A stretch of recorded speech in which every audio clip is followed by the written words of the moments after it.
안녕하십니까. 만화공인중개사의 저자 이용훈입니다. 오늘은 부동산학개론 실전 문제풀이 399선 제32강 시간으로서 333번부터 342번까지 함께 풀도록 하겠습니다. 자, 지금부터 333번 시작하겠습니다. 333번 다음의 부동산 마케팅 활동은 4P, 유통경로, 플레이스, 제품, 프로덕트, 가격, 프라이스, 판매 추진, 프로모션 중 각각 어디에 해당하는가? 기존과 차별하는 아파트 평면 설계. 자, 이거는 상품이죠. 아파트 자체니까 상품과 관련된 전략입니다. 이거 상품. 자, 상품 프로덕트하고 관련돼 있고, 아파트 모듈하우스 방문 고객을 대상으로 경품을 제공한다. 꼬시는 거죠. 쉽게 얘기해서 홍보하는 것이고, 판매를 촉진하는 겁니다. 자, 이거는 판매 촉진이 전형적인 판매 촉진입니다. 그럼 그거를 고르면 되는 문제입니다. 기업, 상품에 해당되는 거. 자, 상품들은 제품이죠. 제품에 해당되는 게 두 개가 있고, 판매 촉진. 두 개 동시에 만족하는 거는 5번이니까 답은 5번이 되겠습니다. 다음 334번 문제입니다. 부동산 마케팅 4P 전략 중 프라이스, 프로덕트, 플레이스, 프로모션 전략 중 제품 전략에 해당되지 않는 것은, 자, 제품 전략, 프로덕트, 아파트를 생각하면 아파트 상품 자체 설계 이런 걸 보시면 됩니다. 1. 단지 내 자연 친화적인 실개천 설치. 그렇죠. 상품을 잘 만든 겁니다. 자, 제품 전략 맞고, 거주자의 라이프 스타일을 반영한 평면 설계 역시 제품 전략입니다. 보안 설비의 디지털화, 제품에 들어가는 거죠. 아파트. 지상 주차장의 지하화, 이것도 제품입니다. 제품의 광고, 홍보, 그러면 이거는 판매 촉진이에요. 판매 촉진. 자, 판매를 촉진하는 전략 또는 홍보 전략 다 같은 말입니다. 어떤 거에 있어요? 판매 촉진, 프로모션이죠. 프로모션 전략이고 나머지는 다 프로덕트, 제품에 대한 거니까 이건 아니네요. 자, 해당하지 않는 것이니까 334번은 5번이 정답이 되겠습니다. 다음은 335번 문제를 보겠습니다. 335. 부동산 마케팅 전략에 대한 설명 중 거리가 먼 것은 1. 부동산 마케팅은 공급자 입장의 마케팅, 그렇죠. 소비자 중심의 마케팅, 관계 마케팅 등으로 나눌 수 있다. 공급자 중심의 마케팅이 바로 뭐 STP 전략이니 4P 믹스 이런 거고, 소비자 중심은 이거는 AIDA, 고객 적용 마케팅입니다. 자, 맞고요. 두 번째. 공급자 입장의 마케팅 전략에는 STP 전략이 있다. 맞습니다. STP 전략, 4P 믹스 다 공급자 중심입니다. 3. 소비자 중심 그러면 AIDA나 고객 적용 마케팅이 나와야 됩니다. 고객 위주.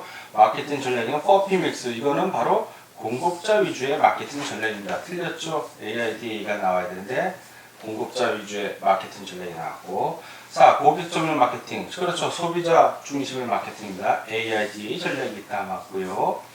5번 관계 마케팅은 공급자와 소비자와의 지속적인 관계를 중시합니다. 그래서 다른 소비자에게도 파급들 입에서 입으로 전달되는 그런 마케팅 활동을 말해, 주로 브랜드하고 관련이 있습니다. 맞고요. 요즘 아파트들은 다 건설회사 이름을 짓지 않고 브랜드 이름을 짓는 게 추세입니다. 다 오고 하나만 X. 자, 거리가 먼 것이니까 335번 역시 3번이 정답이 되겠습니다. 336번. 다음은 부동산 마케팅에 대한 설명이다. 가장 거리가 먼 것은 1. 부동산 상품의 마케팅 기획 시에는 계획 시 마케팅을 처음에 계획할 때입니다. 품질도 봐야 되고 설계도 해야 되고 입지 조건 따져야 되고 상표 브랜드 등도 고려해야 한다. 맞습니다. 두 번째.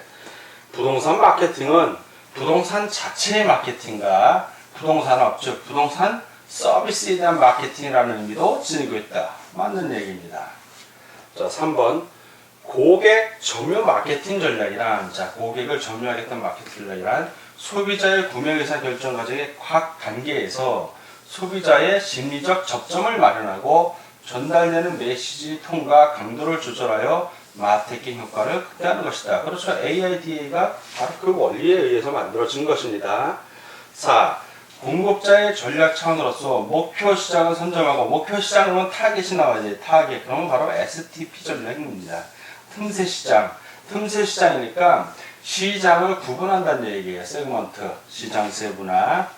자, 점유하는 것을 관계 마케팅은 수요자 공급자의 관계를 중요시하는 브랜드하고 연관이 있다고 그랬고, 여기서는 전략 차원에서 목표 시장 선점, 틴세 시장 점유, 공급자 마케팅으로서 STP 전략이라고 합니다. 틀렸죠? STP 마케팅인데 관계 마케팅이라고 그랬으니까. 다음, 4P 믹스 전략이란 제품, 프로덕트, 가격, 프라이스, 유통 경로, 플레이스, 홍보, 판매 촉진 같은 말입니다. 프로모션의 여러 측면에서 차별화를 도모하는 전략을 말하며 주로 상업용 부동산의 마케팅에서 사용되고 있다. 맞습니다.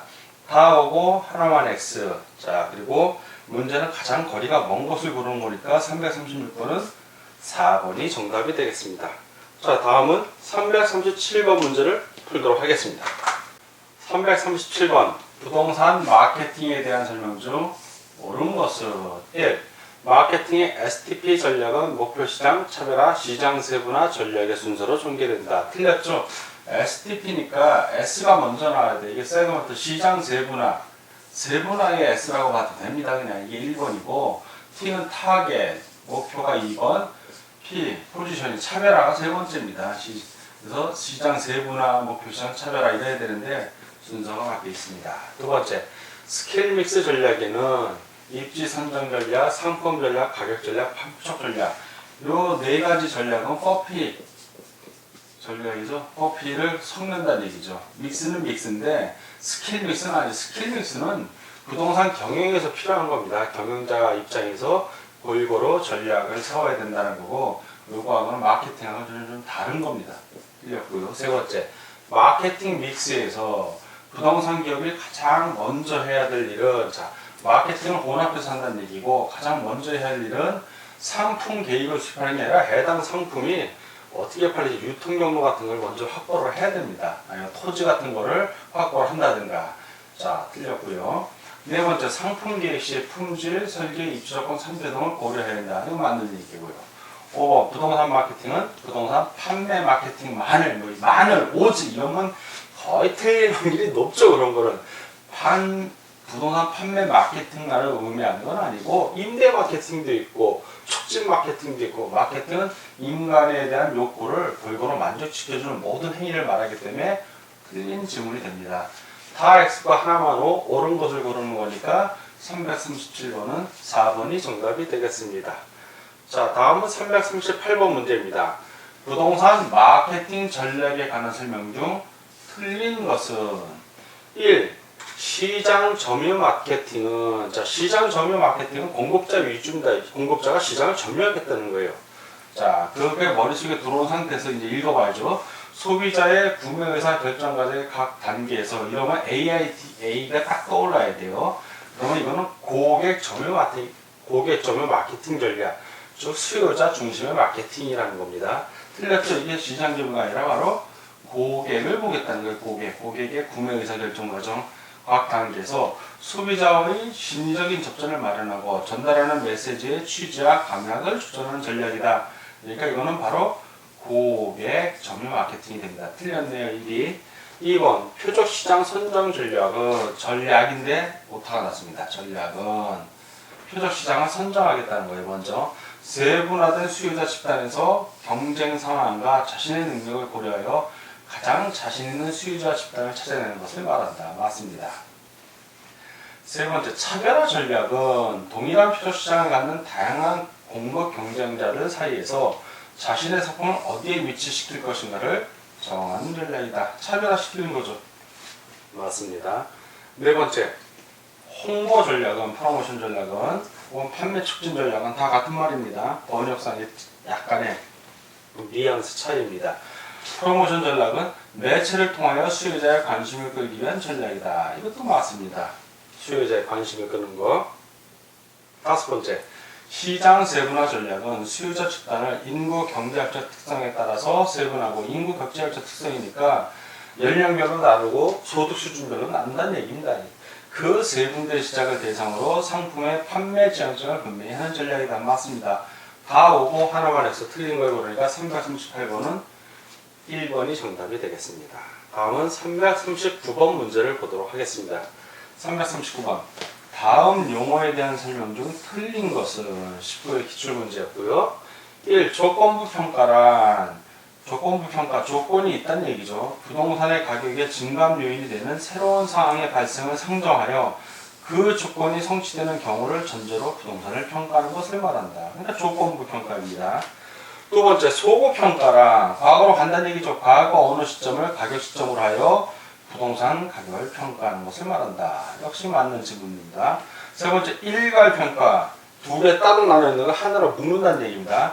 두 개 이상의 물건이 일체로 거래되거나 대상 물건 상호 간 불가분의 관계에 있는 경우에 하나의 일괄하여 평가하는 것을 말한다. 정확하게 설명하고 있습니다.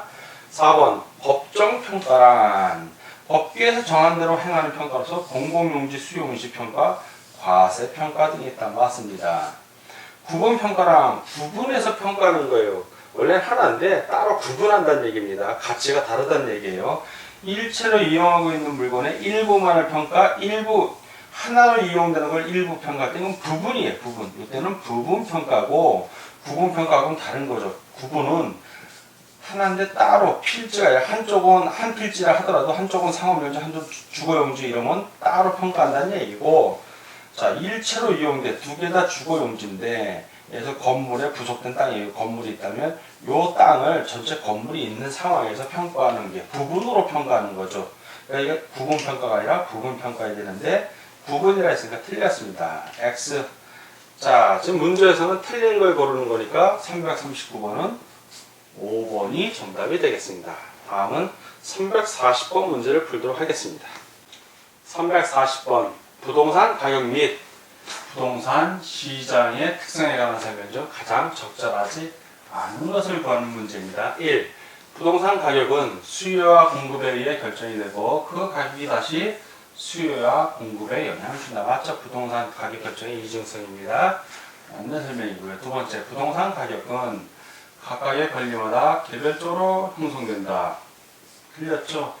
그래서 소유권은 소유권에 대한 가격이 있고 지상권은 지상권에 대한 가격, 전세권은 전세권에 대한 가격인데 이 지문대로라면 소유권, 지상권, 전세권이 다 가격이 같아야 됩니다. 그러니까 이건 틀린 지문입니다. 세 번째, 부동산 가격은 가격 형성 요인들 간의 상호작용 과정 속에서 형성된다. 맞습니다.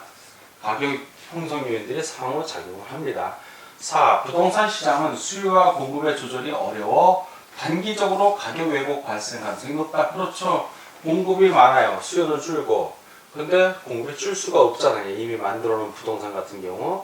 반대로 수요가 확 늘었다고 해도 공급이 따라오지 못하기 때문에 가격 왜곡 발생 가능성이 높습니다. 5.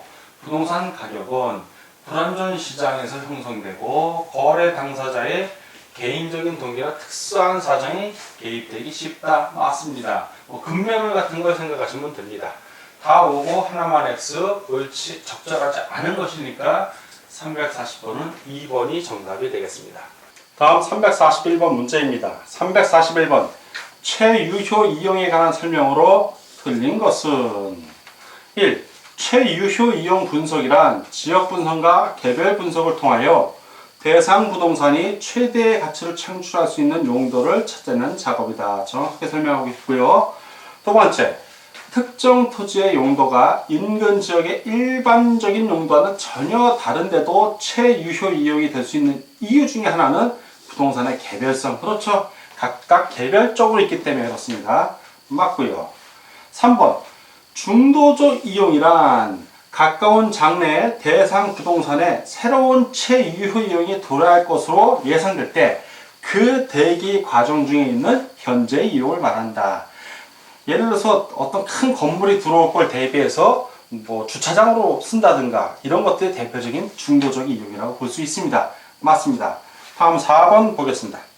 4번 초과토지란, 자, 초과토지의 토지를 초과해서 쓰는 겁니다. 이미 어떤 용도를 초과해서 쓰는 초과토지란 현존 지상 개량물에 필요한 적정 면적 이상의 토지를 말하며, 맞고요. 건부지와 다른 용도로 분리되어 독립적으로 사용될 수 있죠. 초과된 거니까 있답니다. 자, 이때 건부지와 다른 용도로 분리돼서 독립적으로 사용할 수 있는 토지를 뭐라고 그런다? 잉여 토지라고 그런다. 잉여, 남는 토지, 잉여 토지. 더불어 알아주시기 바랍니다. 4는 X. 자, 5번 투기적 이용의 경우에는 불확실성이 높기 때문에 최유효 이용을 판단하기가 쉽지 않다. 맞습니다. 다 오고 하나만 X 틀린 걸 고르니까 341번은 4번이 정답이 되겠습니다. 다음 문제 보도록 하겠습니다. 다음 342번 문제입니다. 342번 감정평가의 분류 및 부동산 가격 제원칙에 관한 설명 중 괄호에 들어갈 내용으로 옳은 것은 1. 1필의 토지 일부분이 도시계획시설에 저촉되어 수용될 경우 저촉 부분에 대해 보상평가를 하는 것은 무슨 평가이다? 토지 수용으로 잔여지 매수 청구 시에는 그 잔여지 평가할 때 부분평가입니다. 부분평가. 자, 부분평가. 그러니까 어떠한 토지가 있는데 그 토지에 도시계획이 된 겁니다. 자, 도시계획시설이 들어오기로 했습니다. 그러면 이 토지를 수용을 해야 됩니다. 그러면 이 부분만 따로 평가한다는 얘기이기 때문에 부분평가가 됩니다. 두 번째, 도심지역에 공업용지가, 자, 도심지역에 공업용지가 있다. 좀 이상하죠? 일단 봅시다. 동일한 교역을 가지고 있는 외곽지역의 공업용지보다 시장가격이 더 높은 현상은 뭐에 의해 설명될 수 있다? 자, 도심지역에 공업 말고 상업용지라면 더 많은 이익을 얻을 수 있는데 공업용지를 하니까 외곽지역의 공업용지보다도 시장가격이 높습니다. 도심지역의 공업용지는. 뭐 때문에 그렇다? 상업용지를 할 수 있는데 공업용지를 쓴다? 바로 기회비용이죠. 기회비용의 원칙에 의해서 설명이 되는 겁니다. 기회비용. 다른 걸 하면 다른 걸 할 기회가 있는 거죠. 다른 걸 했으면 더 벌이가 좋을 텐데 벌이를 못 하는 거죠. 공업으로 했으니까. 상업으로 했으면 더 많은 비용을, 그러니까 이익을 얻을 수 있는데. 그래서 기억에 들어가는 건 부분평가, 니은에 들어가는 건 기회비용의 원칙입니다. 자, 그걸 찾으면 되겠죠? 기억은 부분평가, 니은 기회비용이었죠? 아, 바로 1번에 나와 있네요. 이럴 때는 바로 답을 표시하면 됩니다. 342번은 답이 1번이 되겠습니다. 수고하셨습니다. 지금까지 문제풀이라고 수고하셨고요. 오늘은 부동산학개론 실전 문제풀이 32강 시간으로서 333번부터 342번까지 함께 풀어봤습니다. 자, 오늘도 열심히 풀었고 내일 또 같이 풀 걸 약속드리면서 오늘 강의 여기서 마치겠습니다. 감사합니다.